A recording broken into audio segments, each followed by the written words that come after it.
Hello friends, welcome back to my channel. दोस्तों, आज की इस वीडियो में मैं आपको बताने वाला हूं दोस्तों, अगर आपके पास व्हाट्सएप पर ये एरर आ रहा है can not send this video, तो इस एरर को आप कैसे इजीली रिमूव कर सकते हैं, तो आपको यही बताने वाला हूं। तो वीडियो को एंड तक देखते रहिए दोस्तों, बहुत सिंपल स्टेप है। और दोस्तों, मैं इस चैनल पर टेक से रिलेटेड यूट्यूब के शॉर्ट वीडियोस भी अपलोड करते रहता हूं, तो आप मेरे चैनल में शॉर्ट्स वीडियो भी देख सकते हैं। तो चलिए वीडियो को स्टार्ट करते हैं। सबसे पहले आपको यहाँ पर एंड्रॉयड फ़ोन की सेटिंग में जाना है। उसके बाद आपको स्क्रॉल करना है, फिर आपको यहाँ पर ऐप्स के ऊपर क्लिक करना है।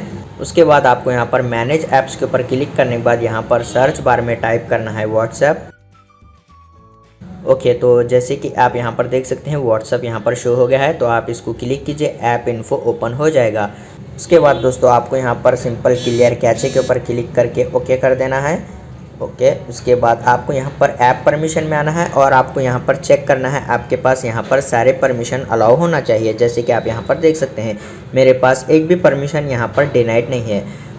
अगर आपके पास वीडियो सेंड नहीं हो रहा तो आप यहाँ पर देख सकते हैं ये जो फाइल एंड मीडिया का ऑप्शन है, आप इसको अलाउ कीजिए अगर आपके पास ये अलाउ नहीं है तो। उसके बाद बैक आते हैं, फिर आपको स्क्रॉल करना है, रेस्ट्रिक्ट डाटा यूसेज पर क्लिक कीजिए और यहाँ पर इन तीनों बॉक्स में आपको चेक करना है। फिर आपको ओके के ऊपर क्लिक कर देना है। उसके बाद आप प्ले स्टोर ऐप ओपन कीजिए, फिर यहाँ पर सर्च बार में आपको टाइप करना है व्हाट्सएप। ओके, उसके बाद आपको यहाँ पर चेक करना है, अगर आपके पास यहाँ पर व्हाट्सएप अपडेट शो हो रहा है तो आप उसको अपडेट कीजिए। आपके पास व्हाट्सएप अप टू डेट होना चाहिए। फिर आप अपने फ़ोन को एक बार रीस्टार्ट कीजिए, प्रॉब्लम सॉल्व हो जाएगी। उम्मीद करता हूँ आपको वीडियो पसंद आया तो लाइक कर देना और चैनल को सब्सक्राइब कर देना।